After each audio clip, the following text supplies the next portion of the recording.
Boa noite a todos, que a paz do Senhor Jesus esteja com todos vocês.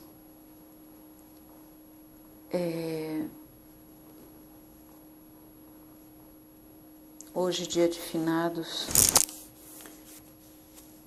pedimos a Deus, pedimos a nosso Senhor Jesus Cristo, ao Divino Espírito Santo, que acolha no plano espiritual todos os nossos familiares e amigos que já estão no plano espiritual, porque, como vocês sabem, na própria Bíblia fala que a vida é eterna. Nós perdemos apenas o corpo carnal, o espírito permanece vivo no plano espiritual. E que façamos por merecer os que estão ainda aqui na terra e os que já partiram para poder ter uma vida tranquila nos braços de Jesus. Pai querido, Pai amado, meu Divino Espírito Santo de Deus, meu Jesus Cristo, eu peço paz, saúde, proteção e prosperidade para mim, para os meus filhos, meu genro, minha nora, meus netos, e para todos os nossos familiares e amigos, e para todos os familiares e amigos dos que estiverem ouvindo essa leitura. E pedimos também, meu Pai, hoje, dia de finados, para que os nossos entes queridos sejam bem recebidos no céu, em nome de Jesus. Amém. Bom, hoje, gente, eu vou continuar lendo para vocês do Evangelho segundo o Espiritismo, ainda na introdução. A introdução dele é longa, mas é muito esclarecedora.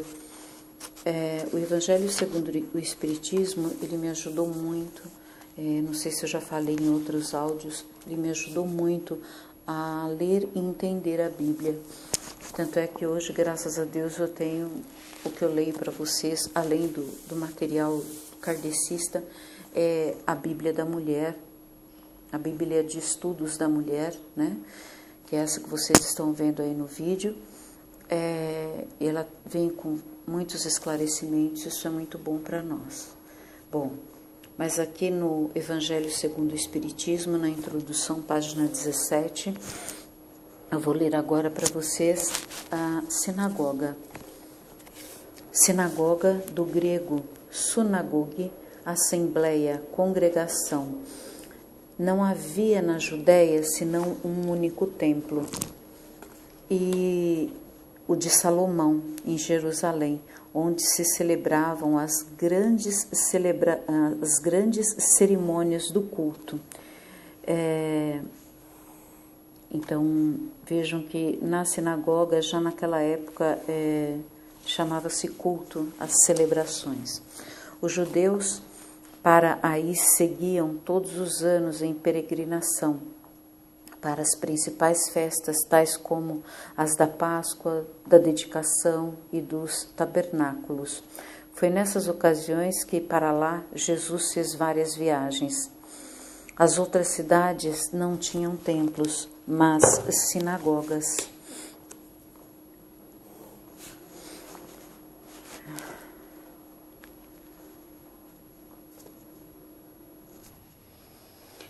As outras cidades não tinham templos, mas sinagogas, edifícios onde os judeus se reuniam aos sábados para fazer preces públicas, sob a direção dos anciãos, dos escribas ou doutores da lei. Faziam-se aí também leituras tiradas dos livros sagrados, que eram explicadas e comentadas. Cada um podia nelas tomar parte, e por isso Jesus, sem ser sacerdote, ensinava nas sinagogas nos dias de sábado.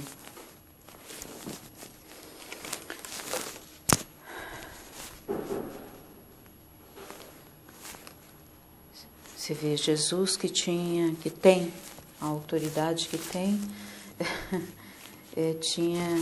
ele ensinava, mas porque ele não era sacerdote, ele era um rabino, na verdade, mas ele acabava ensinando, porque outras pessoas podiam, eles davam esse direito de participarem, né, da leitura e das explicações das Escrituras.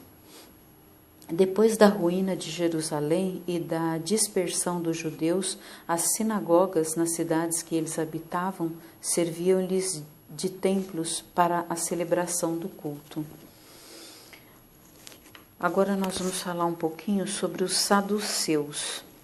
Era uma seita judia que se formou por volta do ano 248 a.C., assim chamada em razão de Sadoc, seu fundador. Os saduceus não acreditavam nem na imortalidade da alma, nem na ressurreição, nem nos bons e maus anjos. Entretanto, eles acreditavam em Deus, mas não esperando nada depois da morte, não o servindo senão com o objetivo de recompensas temporais depois da morte. Não o servindo senão com o objetivo de recompensas temporais, ao que, segundo ele, se limitava a sua providência. Também a satisfação dos sentidos era, a seus olhos, o objetivo essencial da vida. Quanto às Escrituras, eles se prendiam ao texto da lei antiga, não admitindo nem a tradição, nem nenhuma interpretação. Colocavam as boas obras e a execução pura e simples da lei, acima das práticas exteriores do culto.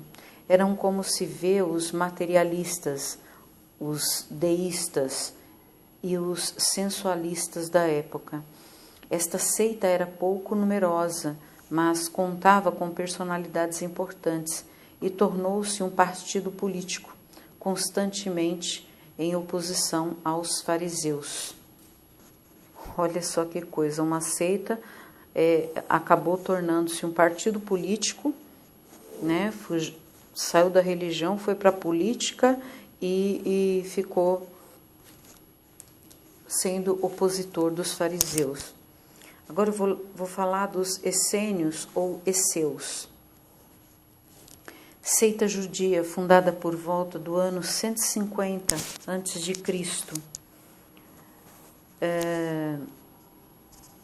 ao tempo dos Macabeus, e cujos membros, que habitavam espécies de monastérios, formavam entre eles uma espécie de associação moral e religiosa. Distinguiam-se pelos costumes brandos e virtudes austeras, ensinavam o amor a Deus e ao próximo, a imortalidade da alma e acreditavam na ressurreição. Olha, você vê, são poucos anos de diferença, né? Questão de aí uns, quer dizer, quase 100 anos, né? De diferença, mas eles já acreditavam na ressurreição e na imortalidade da alma. Viviam no celibato, condenavam a servidão e a guerra, tinham seus bens em comum e se entregavam à agricultura, em oposição aos saduceus sensuais que negavam a imortalidade, aos fariseus rígidos para as práticas exteriores e nos quais a virtude não era senão aparente. Eles não tomavam nenhuma parte nas querelas que dividiam essas duas seitas. Seu gênero de vida se aproximava ao dos primeiros cristãos e os princípios de moral que professavam fizeram algumas pessoas pensarem que Jesus fez parte dessa seita antes do início da sua missão pública. O que é certo é que ele deve tê-la conhecido, mas nada prova que a ela se filiou, e tudo o que se escreveu a esse respeito é hipotético. Agora nós vamos falar um pouquinho do grupo dos terapeutas. Os terapeutas, do grego terapeutai de terapeu em servir, cuidar, quer dizer, servidores de Deus ou curandeiros.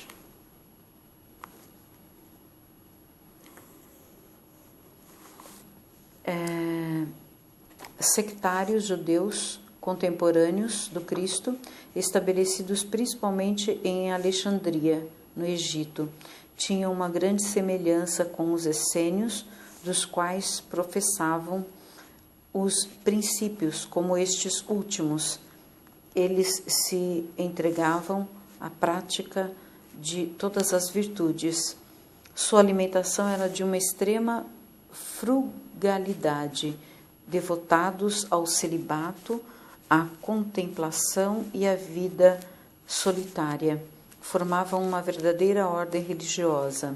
Filon, filósofo judeu platônico de Alexandria, foi o primeiro que falou dos terapeutas. Considerou-os uma seita do judaísmo. Eusébio, São Jerônimo e outros pais da igreja pensavam que eram cristãos. Fossem judeus ou cristãos, é evidente que, da mesma forma que os essênios, eles formam o traço de união entre o judaísmo e o cristianismo. Eu não vou me alongar muito hoje, porque hoje é dia de finados e, assim como aqui na Terra nós ficamos tristes por termos perdido os nossos entes queridos, alguns irmãos que já estão na espiritualidade também se entristecem por não poder mais estar junto dos seus aqui e precisam muito da ajuda dos espíritos de luz. Então eu não vou me alongar. Fiquem na paz do Senhor, que o amor de Jesus esteja com todos vocês.